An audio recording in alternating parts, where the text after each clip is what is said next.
نو کسرا باچا خپل وزیرانو ته وویل چې ماته یو عالم راوغواړئ چې له هغه څخه زه پوښتنه وکړم چې د دې خوب څه تعبیر دی او دا په شپه کې چې نن سوي دي د دې کارو ماته یو معنا راوښیي چې په آینده کې به څه پیښیږي زه حیران یم.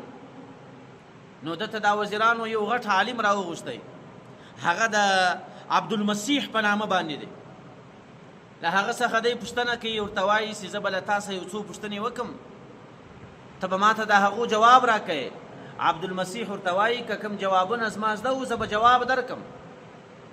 نو چې د کسرا باچا دا واقعه ورته بیان کړه چې نن تېره شپه خو هغه دریاب ساوا هم وچ سوی دی او زما د ماړۍ 14 خښتې جلا سوي دي او هغه آتش کده چې په هغه کې 1000 کاله اور بلیدی هغه اور هم مړ سوی دی.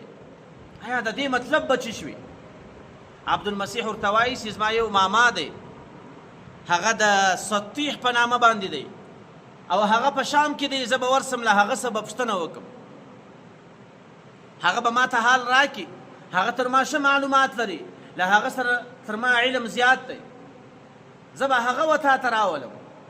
لیکن کسرا باچا وایي ته ورسه له هغه څه دا خوب دغه د شپې حالات بیان که چې هغه هر څه درته وویل بیا به مو ماته ووایي.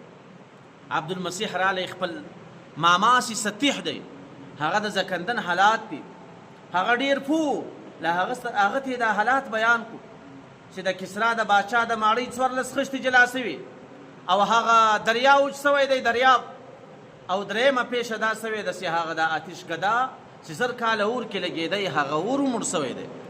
نو سطیح و عبدالمسیح ته وایي چې دا زما خبره شه په غور باندې واوره چې آینده به داسې وخت را روان وي کسرا ته دا پیغام پرېږده چې دا ستا شام به بیا شام نه وي پاته، بلکې دا باچهي اوس بدلېدونکې ده، ستا پر باچهي باندې به 14 باچهان نور تېرېږي.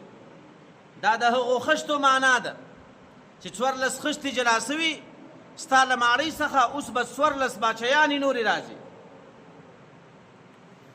نو عبدالمسیح سطیح چې کله د خوب بیان ورته وکړو نو عبدالمسیح رالی و کسرا باچا ته دا پیغام پرېښوی چې د عربو له طرفه څخه پر تا باندې داسې حالات را روان دي چې د شام باچهي به ختمیږي، په دې سلطنت باندې به 14 باچهان نور تېرېږي.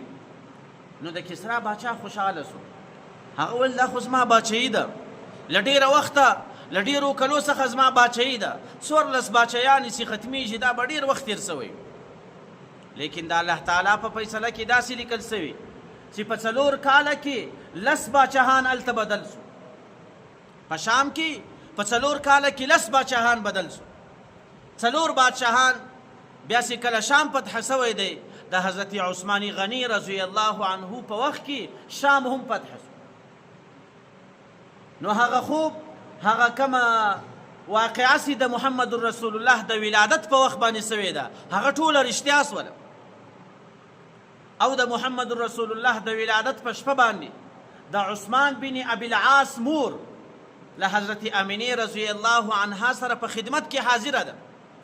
هغه وایي له اسمانه څخه ستوري راشوسو، حتی زه په دې باندې وبېرېدم چې داسې نه چې دا د اسمان ستوري زما پر سر باندې ولګېږي، مځکه روښانه سوله، د محمد رسول الله نور د شام پر ماړۍ باندې ښکاره سو.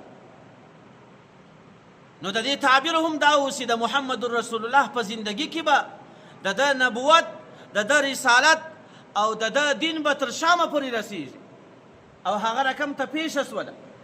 د ده په ولادت باندې په مشرق او په مغرب، په شمال او په جنوب کې دا نور وخورېدی.